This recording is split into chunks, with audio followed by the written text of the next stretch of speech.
Good morning बच्चों, कैसे हो आप लोग। आशा करते हैं कि आप लोग अच्छे से होंगे। बच्चों, सबसे पहले हम आप लोगों से एक बार सॉरी बोलना चाहेंगे, क्योंकि आप लोगों का वीडियो हम लगभग 2-3 दिन बाद अपलोड कर रहे हैं। क्योंकि बच्चों मेरी तबीयत खराब हो गई थी और तबीयत कुछ ज़्यादा खराब हो गई थी और मैं क्लास लेने के सामर्थ्य में नहीं था, इसलिए मैं क्लास नहीं ले पाया। आज मेरी तबीयत कुछ ठीक है, कुछ माने लगभग क्लास लेने लायक हो गई है, इसलिए मैं आप लोगों का आज से क्लास फिर से प्रारंभ कर रहा हूँ। और जो कुछ जहाँ से छूटा था उसी के आगे से मैं आज फिर से वहीं से शुरू करूँगा। और बच्चों, आप लोगों को बता दें कि आप लोगों का जो ये प्रकाश का परावर्तन चैप्टर चल रहा है कक्षा 10 का, और इसमें लगभग हम 90% लगभग बच्चों हम लोग पढ़ चुके हैं।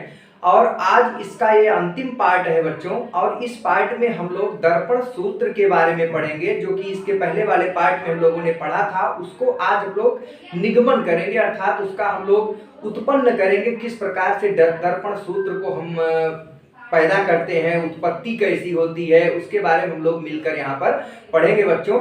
दूसरी बात यह है बच्चों कि ये जो है जो निगमन है, इस बार आपके सिलेबस में तो नहीं है, लेकिन हम आपको इसलिए बताना चाहते हैं कि आप इसको जाने रहेंगे तो आपको जब क्लास 10th के बाद जब आप 11th में जाएंगे तो इसकी जरूरत वहां पर निगमन की पड़ेगी। तो आप जब इसको जाने रहेंगे बच्चों तो 11th में आपको कहीं से कोई दिक्कत नहीं आएगी। तो आज हम लोग बच्चों दर्पण सूत्र के निगमन के बारे में हम लोग पढ़ेंगे। दर्पण सूत्र का निगमन, दर्पण सूत्र का निगमन, ये आज हम लोग पढ़ेंगे इस पार्ट में। तो बच्चों, सबसे पहले इसके लिए हम एक अवतल दर्पण का चित्र बनाएंगे। आप लोग बना चुके हैं, पहले वाले पार्ट में हम लोग जो है पढ़े हैं इसको, किस प्रकार से प्रतिबिंब बनता है इसके बारे में हम लोगों ने पढ़ा है। आप लोग अगर बच्चों इसके पहले वाले वीडियोस न देखे हों तो आप लोग बच्चों उसको पहले जरूर देखिएगा। और मैं सारे पार्ट का लिंक जो है इसके, चूंकि ये लास्ट पार्ट चल रहा है, इसके सारे लिंक हम जो है इसमें डाल देंगे डिस्क्रिप्शन बॉक्स में। आप लोग पहले जरूर उसको देखिएगा। एक दर्पण बनाया मैंने, अवतल दर्पण। ये जो है बिंदु क्या कहलाएगा बच्चों, ये ध्रुव है, ये है आपका फोकस, ये है वक्रता केंद्र, ये है बच्चों। एक वस्तु जो है रखी गई है यहाँ पर, मान लीजिए एक वस्तु है, वस्तु को जो है मान लीजिए ए बी लिखते हैं, ए बी, ठीक है बच्चों। अब यहाँ एक वस्तु रखी गई है। अब पहली किरण जो जाएगी यहाँ से वो सीधा मुख्य अक्ष के समांतर जा रही है और दर्पण से टकराएगी मुख्य अक्ष के समांतर। तो मैंने आपको बताया बच्चों, नियम है कि जब कोई किरण मुख्य अक्ष के समांतर आती है तो कहाँ से जाती है, फोकस से होकर परावर्तित होती है। मैंने 4 नियम बच्चों आप लोगों को बताया है, आप लोग उसको जरूर देख लीजिएगा कि जब कोई किरण मुख्य अक्ष के समांतर दर्पण से आपतित होकर टकराती है तो वह परावर्तित होने के बाद वो फोकस से होकर जाती है। तो ये चूंकि मुख्य अक्ष के समांतर आई थी तो यहाँ पर ये क्या होगा कि ये फोकस से होके जाएगी पहली किरण। अब प्रतिबिंब बनने के लिए बच्चों दूसरी किरण की भी जरूरत पड़ेगी। तो दूसरी किरण फोकस से आएगी। मान लीजिए ये किरण आ रही है और ये फोकस से होके आई। अब फोकस से आने वाली किरणें क्या होता है बच्चों कि दर्पण से टकराने के बाद ये मुख्य अक्ष के समांतर हो जाती है। ये दूसरा नियम मैंने आपको लिखाया है। तो ये जब परावर्तित होगी किरण है, तिरछी जाएगी, सीधी रहेगी बच्चों, इसको आप ध्यान रखेंगे कि ये जो है इस तरीके से आएगी और ये कट करती हुई आगे निकल जाएगी। तो ये जो है मान लीजिए ये परावर्तित किरण है, यहाँ से फिर ये आपतित हो रही है और ये परावर्तित हो रही है। यहाँ पर देखिए बच्चों कटा हुआ है, जहाँ पर यहाँ पर इस वस्तु का प्रतिबिंब बनेगा, ये प्रतिबिंब बन रहा है ये, और इसको हम नाम दे देते हैं A डैश B डैश। ये आपका एक चित्र बना बच्चों, जिसमें हमने आपको बताया कि एक आपका अवतल दर्पण है और यहाँ पर मुख्य अक्ष पर यहाँ पर C के यानी वक्रता केंद्र और अनंत के बीच एक वस्तु रखी गई है AB। पहली किरण जो आएगी वो मुख्य अक्ष के समांतर आ रही है, तो मुख्य अक्ष से समांतर आने वाली किरणें फोकस से परावर्तित होती है, तो फोकस से गई। दूसरी किरण जो है वो फोकस से आ रही है, तो फोकस से आने वाली किरणें दर्पण से टकराकर मुख्य अक्ष के समांतर वापस परावर्तित होती है, तो ये समांतर वापस गई। यहाँ पर जहां पर कटा यहाँ पर एक वस्तु का प्रतिबिंब बना, वस्तु हमारा ए बी है और ये प्रतिबिंब जो है ए डैश बी डैश है। ये चित्र आप लोगों को हम पहले भी बता दिए हैं और आज भी इसकी जरूरत यहाँ पर पड़ेगी, आप इसको अच्छे से समझ रहे होंगे बच्चों।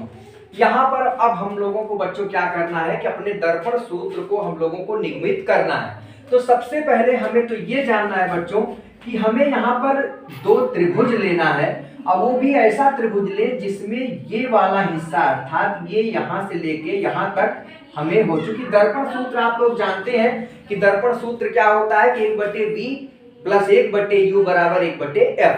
v क्या है, वस्तु से दर्पण से प्रतिबिंब की दूरी क्या होती है, v होता है, और दर्पण से वस्तु की दूरी क्या होती है, u होता है, और दर्पण से फोकस की जो दूरी होती है वो f होता है अर्थात फोकस दूरी होता है। तो हम चूंकि इसी लाइन में अर्थात ये जो लाइन आपकी मुख्य अक्ष दिख रही है इसी लाइन में वो सारी चीजें हैं, u भी है चूंकि यहां से लेके यहां तक ये जो आपका वस्तु है तो दर्पण से लेके वस्तु तक की दूरी क्या है, u है, और दर्पण से लेके प्रतिबिंब तक की दूरी क्या है, v है, और दर्पण से लेके ये फोकस जो आपका है ये दूरी क्या है, f है। तो चूंकि इसी लाइन पर सारी चीजें उपस्थित है इसलिए हम कोई ऐसा दो त्रिभुज लेंगे जिस पर ये लाइन पूरी आती रहे। तो आप लोग देखें यहाँ पर एक त्रिभुज आप देखिए यहाँ पर है BAF, एक त्रिभुज ये दिख रहा है BAF, और दूसरा त्रिभुज दिख रहा है यहाँ पर, इसका नाम लिख लीजिए, यहाँ यम लिख लीजिए, जहां पर कटा है यहाँ पर n। तो एक त्रिभुज तो आपका BAF है और दूसरा त्रिभुज आप देख रहे हैं PFN। ये दोनों त्रिभुज आप देखें, एक ये और ये इन दोनों त्रिभुज को हमने इसलिए लिया कि दोनों त्रिभुज में ये लाइन मिल जाएगी और हमें इसी लाइन की जरूरत पड़ेगी, क्योंकि जो दर्पण सूत्र है वो हमारा इसी लाइन से ही संबंधित है। पहले हम इन दोनों त्रिभुजों को लेंगे और इन दोनों त्रिभुज को हम सबसे पहले समरूप सिद्ध करेंगे। सबसे पहले क्या सिद्ध करेंगे, समरूप सिद्ध करेंगे। तो आइए पहले इन दोनों त्रिभुज को हम लोग लेते हैं। तो त्रिभुज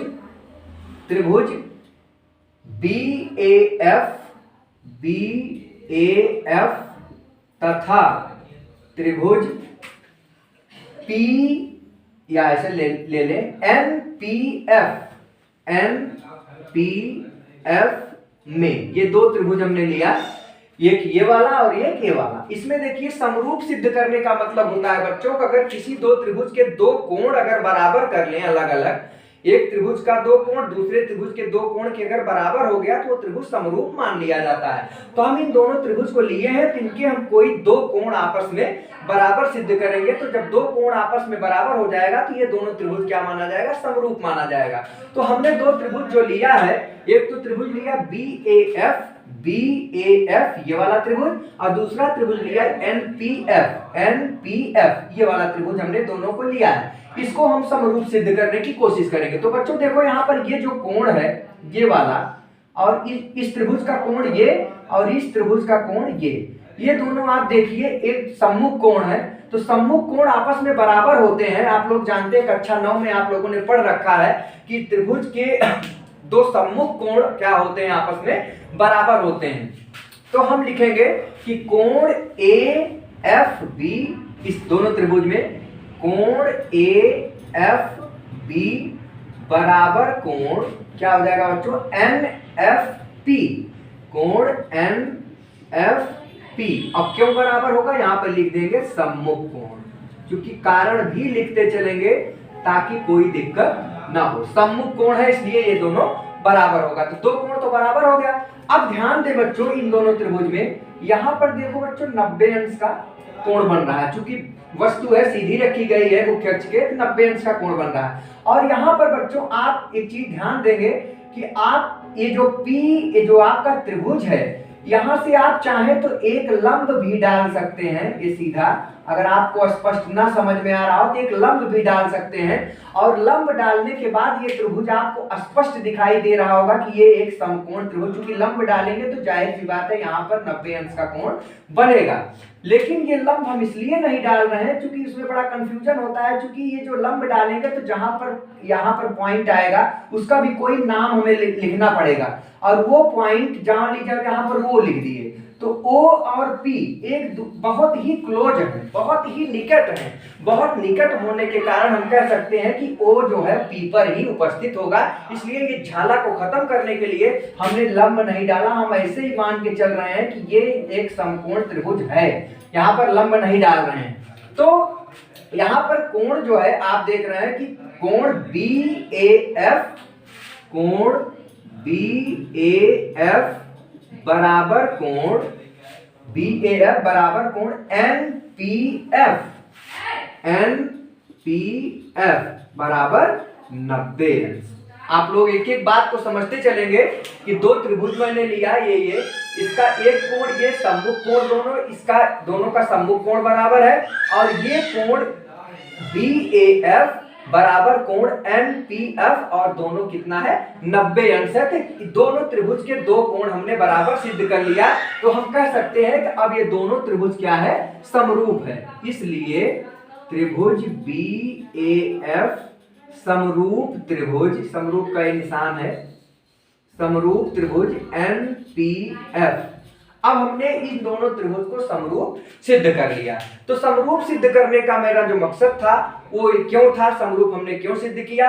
अगर कोई दो त्रिभुज समरूप हो जाते हैं तो उनकी संगत भुजाओं का अनुपात भी बराबर होता है। आप लोग कक्षा 9 में पढ़ चुके हो। तो दोनों त्रिभुज चूंकि समरूप सिद्ध कर दिए हैं हम लोग, इनके जो है संगत भुजाओं का जो अनुपात होगा वो क्या होगा, बराबर होगा। संगत भुजा का मतलब इसका लंब और इसका लंब, इस दोनों का अनुपात, और इसका आधार और इसका आधार, दोनों का जो अगर ले लेंगे अनुपात तो दोनों बराबर होगा। तो आइए, कर्ण भी बराबर होगा, दोनों का कर्ण का अनुपात भी बराबर। लेकिन कर्ण की जरूरत यहाँ पर नहीं है, क्योंकि हमें इस लाइन को ध्यान देना है, क्योंकि हमारा जो सूत्र है वो इसी लाइन पर सारे बिंदु हैं, तो हमें कर्ण की कोई जरूरत नहीं है। तो यहाँ पर कर्ण हम नहीं लिखेंगे, कोई उसका मतलब नहीं है। तो समरूप सिद्ध हो गया।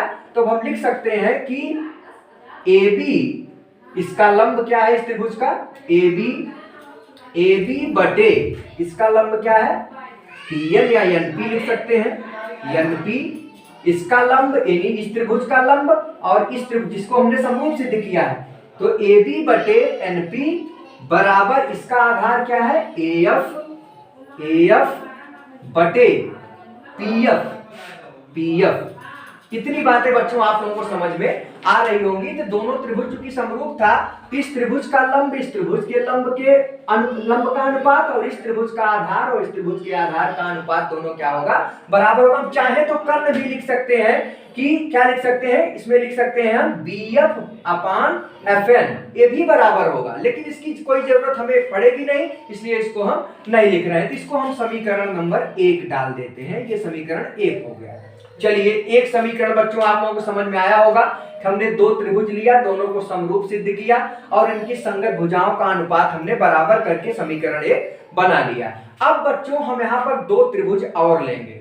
दो त्रिभुज और कौन कौन सा लेंगे, वो भी ऐसा त्रिभुज लेंगे जिसमें ये लाइन सम्मिलित हो। तो यहाँ पर आप देखिए एक त्रिभुज बन रहा है। एक तो हम वस्तु वाला त्रिभुज लिए थे, अब हम प्रतिबिंब वाला त्रिभुज लेंगे। ध्यान दीजिएगा, तो प्रतिबिंब हमारा ये बना है, और यहाँ पर एक त्रिभुज भी बन रहा है। देखिए A', B', F एक त्रिभुज है, और दूसरा त्रिभुज आप देख रहे हैं MPF, यानी ये और ये त्रिभुज लेंगे, और इनको भी हम समरूप सिद्ध करने की कोशिश करेंगे। तो आइए इन त्रिभुजों को हम लेते हैं। त्रिभुज A', B', F तथा त्रिभुज MPF में आप लोग देखते चलिएगा कौन कौन सा त्रिभुज हमने लिया। B', ये वाला त्रिभुज, और दूसरा त्रिभुज हमने लिया MPF। इन दोनों को हमने लिया। एक बार तो हमने पहले वाला लिया था वस्तु वाला त्रिभुज, अब प्रतिबिंब वाला त्रिभुज भी हम लोग लेंगे, ताकि हम दोनों से रिलेशन बना सके। अब इन दोनों त्रिभुज को भी हम क्या करेंगे, समरूप सिद्ध करने की कोशिश करेंगे। तो समरूप यहां पर भी आप ध्यान दीजिए, ये कोण जो है और ये कोण, दोनों कोण देखिए यहां पर भी सम्मुख कोण है, और सम्मुख कोण आपस में बराबर होते हैं, जैसा कि ऊपर इसके पहले हम लोगों ने देखा। और यहाँ पर देखो चूंकि वस्तु है, वस्तु सीधा सीधा होगी तो ये भी 90 अंश है, और यहाँ पर भी अगर हम एक लंब डाल दें जो अभी बात बताए थे तो वो भी क्या होगा, यहाँ पर भी 90 डिग्री का कोण बनेगा। तो यहाँ पर ये 90 अंश इसके 90 अंश के बराबर और ये कोण इसके कोण इस कोण के बराबर, सम्मुख कोण, फिर दोनों क्या हो जाएगा, यहाँ पर भी हम इसको समरूप सिद्ध कर लेंगे। तो आइए इसको हम लोग लिखते हैं। तो कोण A dash F B dash, कोण A dash F B dash बराबर कोण M F P, M F P क्यों है, सम्मुख कोण है, बराबर होते हैं तो यहां पर लिखेंगे सम्मुख कोण। उसके बाद कोण B dash A dash F, कोण B dash A dash F बराबर कोण क्या हो जाएगा, M P F, M P बराबर कोण एम पी एफ बराबर 90 अंश। अब आपने देखा कि दोनों त्रिभुज के दो कोण बराबर हो गए, तो हम कह सकते हैं कि दोनों त्रिभुज क्या है, समरूप है। तो यहां पे लिखेंगे इसलिए त्रिभुज B dash A dash F समरूप त्रिभुज एम पी एफ, ये दोनों भी क्या हो गए, समरूप हो गए। अब समरूप हो गए तो फिर वही काम करेंगे, इसका लंब इसके लंब के अनुपात, दोनों लंब का अनुपात, दोनों आधार का अनुपात आपस में बराबर होगा। तो इसमें क्या लिखेंगे, एमपी एमपी एमपी बटे, ये लंब है इसका, एमपी बटे ए dash B dash, A dash B dash बराबर इसका आधार क्या हो जाएगा, पीएफ, पीएफ बटे इसका आधार क्या हो जाएगा, ए डैश एफ, ए डैश एफ। बातें बच्चों आप लोगों को समझ में आ रही होंगी। इन दोनों त्रिभुजों को हमने समरूप किया, तो इसका लंब इसके लंब का अनुपात और इसका आधार और इसके आधार का अनुपात दोनों क्या होगा, बराबर होगा। अब यहां पर बच्चों थोड़ा सा दिमाग हमें लगाना है कि क्या करते हैं। देखिए एक बात आप ध्यान से देखिए कि यहां पर जो MP है, MP कहां है, ये MP आप देख रहे हैं कि ये MP है। आप देख रहे हो कि MP की लंबाई AB की लंबाई के बराबर होगा। क्यों, क्योंकि ये जो है समांतर रेखाएं हैं, तो समांतर रेखा क्या होती है, बराबर जाती है। तो जाहिर सी बात है कि जितना MP की लंबाई होगी उतने AB की लंबाई होगी। तो हम MP के स्थान पर क्या लिख सकते हैं, AB लिख सकते हैं, क्योंकि दोनों MP और AB दोनों की लंबाई बराबर होगी। तो और एक चीज और भी है बच्चों, देखो अब यहां पर देखो वही चीज यहां पर भी है, जितना A डैश B डैश होगा उतने क्या होगा, NP भी होगा। भाई ये भी तो समांतर ही वापस आ रही है। कहने का मतलब ये बातें हमको यहाँ पर लिखनी होगी, क्योंकि इसकी जरूरत हमें पड़ेगी। तो यहाँ पर लिखेंगे, इसको हम यहाँ पर लिख देते हैं, इसके नीचे लिखेंगे क्या, यहाँ पर लिखेंगे चूंकि MP बराबर AB, आप कारण समझ रहे हो, MP बराबर AB, चूंकि ये समांतर रेखाएं हैं, तथा NP बराबर A डैश B डैश। बच्चों आप लोग समझ रहे हो बात ना, जो हमें लाइन लिख रहे हैं, क्योंकि MP जो है, ये लाइन MP जो है वो AB के बराबर है। क्योंकि ये समांतर रेखा है तो कहीं ऊपर नीचे नहीं होगी, एकदम सीधे जाएगी। तो जो लंबाई यहाँ होगी वही लंबाई हर जगह यहाँ पर भी होगी। वही हाल यहाँ पर भी ये समांतर रेखा है, तो जितनी लंबाई A डैश B डैश, जितनी जगह A डैश B डैश जहां यहाँ तक चले जाएंगे तो NP भी उतना ही होगा। वही बातें हमने यहाँ पर लिखा है। अब जो है देखिए बच्चों, अब जहां पर MP है, इसमें देखिए यहां पर आ जाइए, MP के स्थान पर हम क्या लिख सकते हैं, AB लिख सकते हैं बच्चों। और A डैश B डैश के स्थान पर हम लोग यहां पर क्या लिख सकते हैं, यहां पर जहां NP है वहां A डैश B डैश लिख सकते हैं, या A डैश B डैश के स्थान पर NP लिख सकते हैं। तो आइए हम इसको लिखते हैं। तो यहाँ पर MP है, ये MP के स्थान पर क्या लिख सकते हैं, AB लिख सकते हैं।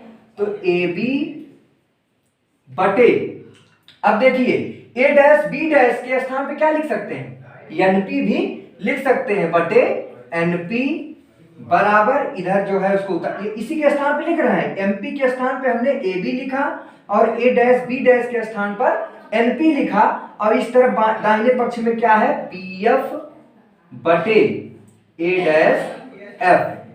बातें एकदम समझ में आप लोगों को बच्चों आ रही होंगी कि हमने यहाँ पर थोड़ा सा परिवर्तन किया है और इसको हम समीकरण 2 बना लेंगे। क्यों समीकरण यहाँ पर परिवर्तन क्यों किए कि जो हमारा समीकरण 1 है आप उसका बायां पक्ष देखिए, देख रहे हैं बायां पक्ष।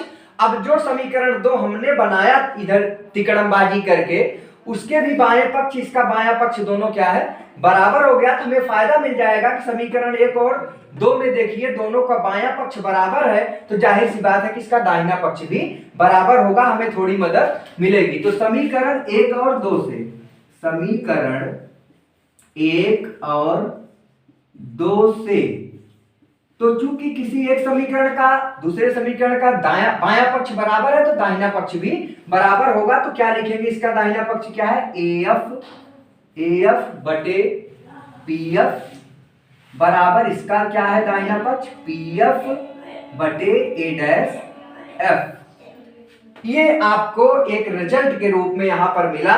आप लोग चूंकि ब्लैक बोर्ड व्हाइट बोर्ड बच्चों चूंकि भर गया है, आप एक स्क्रीनशॉट ले लीजिए, चूंकि हमको मिटाना भी है, हमको इसके आगे भी चलना है, इसका एक स्क्रीनशॉट ले लीजिए बच्चों।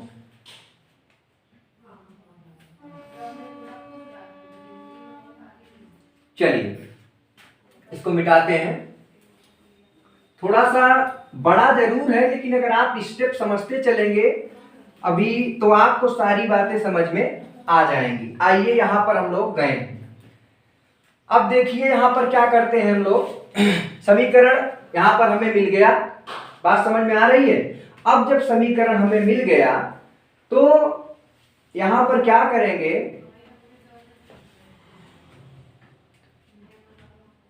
तिरछा गुणा अब हम कराएंगे, क्रॉस मल्टीप्लीकेशन यहां पर होगा ये।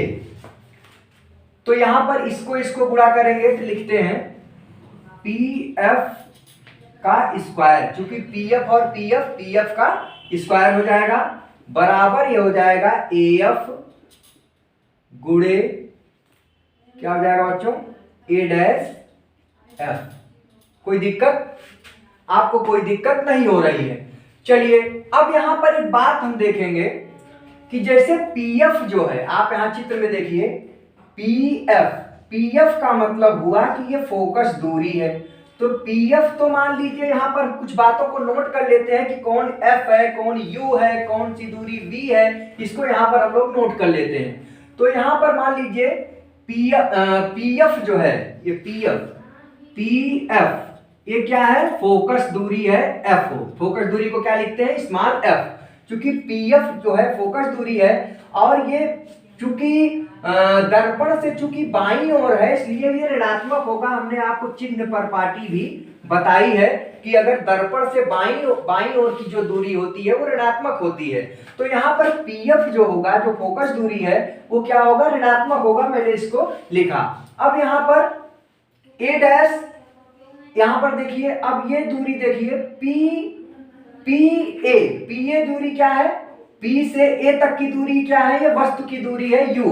तो पी ए बराबर हम क्या लिख सकते हैं, यू है। क्यों यू है, क्योंकि ये वस्तु से दर्पण की दूरी है, इसको यू से लिखते हैं। और चूंकि ये भी दर्पण से बाईं ओर है, इसको भी हम क्या लिखेंगे, माइनस में ही लिखेंगे। चिन्ह पर पाटी हम लोग पढ़ चुके हैं। अब P से A डैश की दूरी क्या है, ये प्रतिबिंब की दूरी है। तो P A डैश बराबर V होगा, और इसको भी हम क्या लिखेंगे, माइनस में लिखेंगे। क्यों, क्योंकि ये भी बाईं हो रही। ये बातें हमको पता है पहले से, इसको हमने लिखा क्यों, क्योंकि अब हमको धीरे धीरे अपने फार्मूले को इसके रूप में लाना है, इसलिए हमने इसको लिखा यहाँ पर। इसकी जरूरत हमें पड़ेगी अभी, तो हम इसको इसलिए लिख लिए कि ताकि हम यहाँ पर जो अभी तक हम पहुंचे हैं उसको हम यहाँ इसके रूप में लाने की कोशिश करेंगे। तो चलिए अब जैसे यहाँ पर इसको देखिए पीएफ, तो पीएफ तो एफ है, लेकिन एएफ आ जाइए। एएफ क्या है, एएफ। अब एएफ क्या है हमको पता ही नहीं है, एएफ कौन सी दूरी है, या ए डैश एफ जो है ये दूरी, ये भी नहीं पता है कि ये u है कि ये तो ना u है ना v है ना f है। तो अब हमें क्या करना पड़ेगा, जो ये AF है और A डैश F है, इसको हमें कुछ इस रूप में लाने की कोशिश करना पड़ेगा ताकि हमारा जो सूत्र है हम लोग उसके करीब पहुंच सकें। तो हम एक बात यहां पर ध्यान से देखेंगे बच्चों, जैसे AF है, PF को हमें टच नहीं करना, चूंकि PF तो जाहिर सी बात है फोकस दूरी है और उसकी जरूरत हमें पड़ेगी हमारे दर्पण सूत्र में, तो उसको हम टच नहीं करेंगे। लेकिन AF और A डैश F, AF और A डैश F, ये कहीं भी कोई कुछ इस तरीके का कुछ है ही नहीं है, इसको हम U और V के टर्म में या F के टर्म में लाएंगे। तो देखिए जैसे बच्चों एक एक करके देखें, AF पर विचार करें, A डैश AF में हम क्या कर सकते हैं, अगर AP में से PF घटा दें तो क्या AF नहीं बचेगा? ध्यान से देखें, हमें AF चाहिए, ये AF है, AF, ये देखिए AF हमें चाहिए। तो अगर AP में से, इतने पूरे में से अगर इतना PF हम घटा दें तो क्या ये नहीं बचेगा बच्चों? वही चीज हम लिखेंगे, हम लिख सकते हैं यहां पर AF नीचे, यहीं नीचे लिख देते हैं, AF बराबर क्या लिख सकते हैं बच्चों? PA माइनस AF हम निकाल रहे हैं, AF, तो एक क्या हो जाएगा, PA और माइनस PF। कोई दिक्कत बच्चों? आप लोग समझते चलिए। अब यहां पर इसको भी देखिए, A डैश F के बारे में विचार करिए। A डैश F कैसे निकलेगा? PA डैश में से अगर PF घटा दें तो A डैश F नहीं बचेगा, वही हाल यहां पर भी होगा। तो यहां पर लिखेंगे A डैश F बराबर क्या हो जाएगा, PA डैश माइनस PF। इतनी बातें आप लोग समझ रहे हैं कि नहीं? आप लोग बताइए कि हमने ऐसा क्यों किया। ऐसा इसलिए किया कि हम इसको U और V के पद में लाना चाहते हैं। अब हम क्या करेंगे, इसको चाहे आप बच्चों समीकरण नंबर 3 मान लो, ठीक है। अब समीकरण 3 में जो है AF और A डैश F का मान यहां से हम उसको रख देंगे। आइए यहां पर लिखते हैं, समीकरण 3 में AF तथा A डैश F का मान रखने पर बातें एकदम स्पष्ट हैं। आप थोड़ा सा दिमाग लगा के चलेंगे तो आपको सारी बातें समझ में आएंगी। मैं बिल्कुल सिंपल तरीके से तोड़ तोड़ के बताने की कोशिश कर रहा हूं कि कहीं से कोई दिक्कत आपको ना होने पाए। अब हम क्या करेंगे, समीकरण 3 जो है उसमें AF और A डैश F का मान जो हमने यहां पर निकाला है, उस AF के स्थान पर हम लिख देंगे ये वाला PA माइनस PF, और A डैश F के स्थान पर लिख देंगे PA डैश माइनस PF। इसको ऐसे ही रखेंगे। तो चलिए इसको लिखते हैं, PF स्क्वायर बराबर AF के स्थान पे बच्चों क्या लिखेंगे, PA माइनस PF, ये हो जाएगा। और ये दूसरा है, गुणा है यहां पर, इंटू A डैश F के स्थान पे लिखेंगे PA डैश माइनस PF। कोई दिक्कत नहीं होनी चाहिए। अब हम क्या करेंगे, सबका PA का मान क्या है, आप यहां देख रहे हैं ऊपर, PA क्या है आपका, U है। PF क्या है बच्चों, F है। PA डैश क्या है बच्चों, V है। अब PF क्या है, F है। अब आप सबका मान यहां से रख सकते हैं। अभी हम तिकड़मबाजी जो किए यहां पर, वो इसीलिए किए कि अब हमारा जो फार्मूला है UVF के रूप में धीरे धीरे हम लोग पहुंच रहे हैं। आइए मान रख दें। तो PF क्या है, PF तो आप जानते ही है, PF यानी ध्रुव से फोकस की दूरी को फोकस दूरी कहते हैं। और PF यहां पर मैंने नोट भी किया, क्या है, माइनस F। माइनस क्यों, क्योंकि वो दर्पण से बाईं ओर है, मैंने चिन्ह पर पार्टी में आपको बताया है। तो यहां पर लिखेंगे माइनस F का होल स्क्वायर। मान रख रहे हैं धीरे धीरे। PF के स्थान पर हम क्या रखेंगे, माइनस F, चूंकि वो फोकस दूरी है, बराबर PA क्या है, माइनस U। यहां पर ऐसे लिखेंगे, ब्रैकेट लगाएंगे, मान लीजिए बड़ा ब्रैकेट लगा दिए, मंझला भी लगा दिए, क्योंकि चिन्ह कई हैं तो चिन्ह सहित हम लिखेंगे। तो PA का मान है माइनस U, चलिए माइनस U लिख दिए, माइनस U, ठीक है। अब ये माइनस है तो इसको माइनस लगा दिए, ठीक है। अब माइनस ये है, माइनस इसको लगा पी एफ, पी एफ क्या है माइनस एफ, माइनस चिन्ह सहित लिखेंगे बच्चों। ये माइनस तो आपका पहले वाला है और पीएफ जो है ऑलरेडी माइनस एफ में है, इसलिए हम इसको माइनस एफ लिखेंगे। अब जो है दूसरा जो ब्रैकेट है पीए डैश, पीए डैश क्या है माइनस वी, माइनस यहां पर माइनस वी है, ये है माइनस वी, और फिर ये माइनस यहां पर है, और पीएफ, पीएफ क्या है आपका माइनस एफ, माइनस एफ।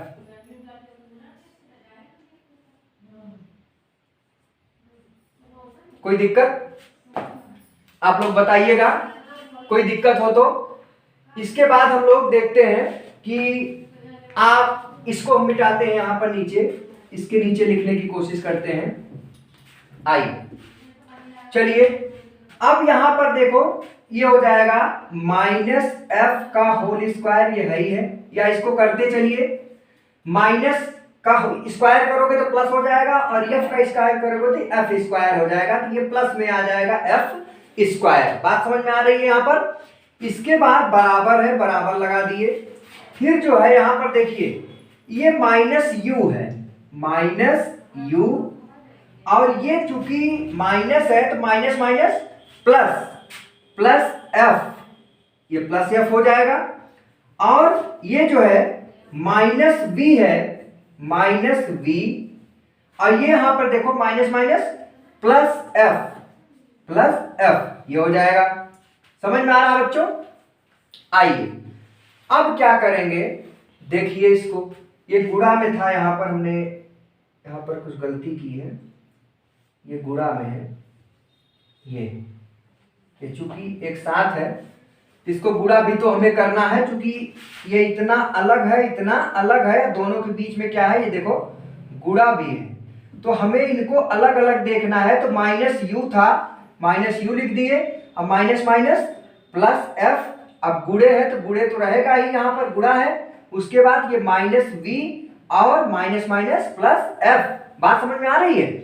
इसके बाद अब हम गुणा करेंगे एक एक करके, तो एफ स्क्वायर बराबर, अब माइनस यू का माइनस वी से गुणा होगा, क्या हो जाएगा यू वी, माइनस माइनस तो प्लस हो जाएगा, प्लस लगाएंगे नहीं, तो माइनस यू और माइनस वी क्या हो जाएगा यू वी। अब माइनस यू का प्लस एफ में गुणा करेंगे तो माइनस और प्लस का गुणा क्या हो जाएगा माइनस, और ये हो जाएगा यू एफ। समझ में आ रहा है नहीं। अब हम प्लस एफ का माइनस वी से गुणा करेंगे, तो प्लस माइनस का गुणा क्या हो जाएगा माइनस, ये हो जाएगा वी एफ। समझ में आ रहा है नहीं। इसके बाद प्लस एफ का प्लस एफ से गुणा करेंगे तो प्लस प्लस का गुणा तो प्लस, और एफ का एफ से गुणा करेंगे तो क्या हो जाएगा एफ स्क्वायर। कोई दिक्कत आप लोग समझते चले। अब देखिए दोनों पक्षों में एफ स्क्वायर है, एफ स्क्वायर है, दोनों क्या हो जाएगा कैंसिल हो जाएगा, कट जाएगा। अब क्या बच रहा है बच्चों, इसको ध्यान से देखो। अब यहां पर जो ये माइनस वाला टर्म है, ये देखो, इसको हम बराबर किस तरफ लाएंगे प्लस हो जाएगा, तो यहां लिखेंगे, इसको पहले ले आओ, ये हो जाएगा V F plus U F, तो बचा क्या इधर यू वी। कोई दिक्कत, कोई दिक्कत हो रही है? कोई दिक्कत नहीं होनी चाहिए। क्या किया मैंने, ये जो माइनस वाला दोनों था हमने इसको जो बराबर के दाहिनी ओर था इसको बराबर के बाईं ओर लाया तो दोनों प्लस में हो गया, और इधर आपका ऑलरेडी क्या है यूवी, यहां पर यूवी मैंने रख दिया। अब एक छोटा सा काम और कर देंगे कि दोनों पक्षों में बच्चों यूवीएफ से भाग दे दो। दोनों पक्षों में, यहां लिख देते हैं जगह नहीं है, दोनों पक्षों में, या नीचे लिख देते हैं, दोनों पक्षों में, दोनों पक्षों में यू वी एफ से भाग देने पर, चलिए अब इसको मिटा देते हैं। आप लोग इसका एक स्क्रीनशॉट ले लीजिए, इधर वाला, क्योंकि थोड़ा बड़ा था इसलिए बोर्ड को कई बार मिटाना पड़ रहा है। चलिए इधर देखिए, अब बस हम लोग बिल्कुल मंजिल तक आने ही वाले हैं। अब हम ये हमारा जो है दोनों पक्ष में यूवीएफ से भाग देंगे, तो ये है वीएफ, तो वीएफ बटे UVF प्लस है, प्लस लगाएंगे, UF बटे UVF बराबर है, बराबर लगाएंगे, UV बटे UVF। अब देखें, V से V कटा, F से F कटा, U से U कटा, F से F कटा, U से U कटा, V से V कटा, जो बचा लिख दो बच्चों। ऊपर कुछ नहीं है तो एक बचा, यहां पर क्या है V, 1 बटे U, यहां पर U बचा। अब प्लस यहां पर क्या बचा, 1 बटे V बराबर यहां पर क्या बचा, 1 बटे F। क्या आप सोचो यही आपका दर्पण सूत्र है? आप सोचो, 1 बटे U प्लस 1 बटे V बराबर 1 बटे F, यही आपका क्या है बच्चों, दर्पण सूत्र है। थोड़ा सा बड़ा था परंतु कठिन नहीं था। यहां पर आप लोगों को बच्चों सिर्फ एक बात का ध्यान रखना है कि जो ये चित्र है, एक अवतल दर्पण हमने बनाया।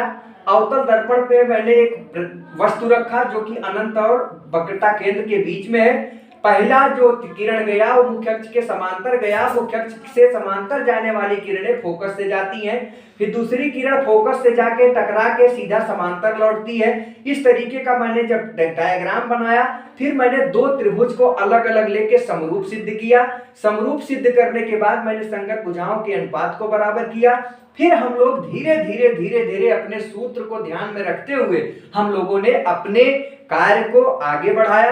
आपको बच्चों अगर कम समझ में आया हो तो ये वीडियो एक बार फिर से देख लीजिएगा। हम विश्वास के साथ कह रहे हैं कि जब आप अगर फिर से इस वीडियो को देखोगे तो 100% आपको समझ में आएगा। ये आपके 10th क्लास में तो निगमन हटा दिया गया, लेकिन हम लोग जब पढ़ते थे तो इसका निगमन करने के लिए 4 नंबर में बोर्ड परीक्षा में अक्सर दे देता था कि आप दर्पण सूत्र को निगमन करिए और 4 नंबर मिल जाए। बताने में समय लगा है बच्चों, लेकिन जब आप पता रहेगा तो 5 मिनट लगेगा आपको दर्पण सूत्र को निगमन करने में। आप लोग इसको फिर से एक बार वीडियो जरूर देखिएगा और अगर समझ में आया बच्चों तो लाइक करिए, अपने दोस्तों में इसको शेयर करिए ज्यादा से ज्यादा, और अगर नए हैं तो चैनल को सब्सक्राइब करिए। बहुत बहुत धन्यवाद। शुभ रात्रि, गुड मॉर्निंग, गुड आफ्टरनून, जो कुछ भी हो जब जब देखें गुड मॉर्निंग, इसलिए कि सुबह देखें तो गुड मॉर्निंग, दोपहर में देखें तो गुड आफ्टरनून बच्चों, और शाम को अगर वीडियो देखें तो good evening. Thank you so much.